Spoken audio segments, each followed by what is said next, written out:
and she and her crew will make the people of Twin Cities and the great state of Minnesota proud for decades to come. For the United States of America, I christen thee Minneapolis-St. Paul.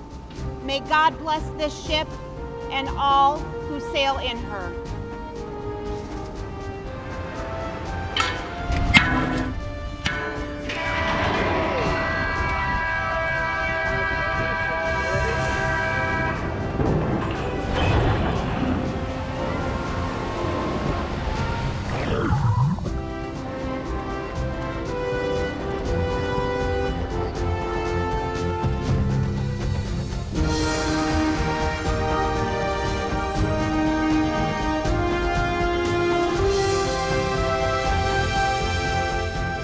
The Slice from WDSE WRPT.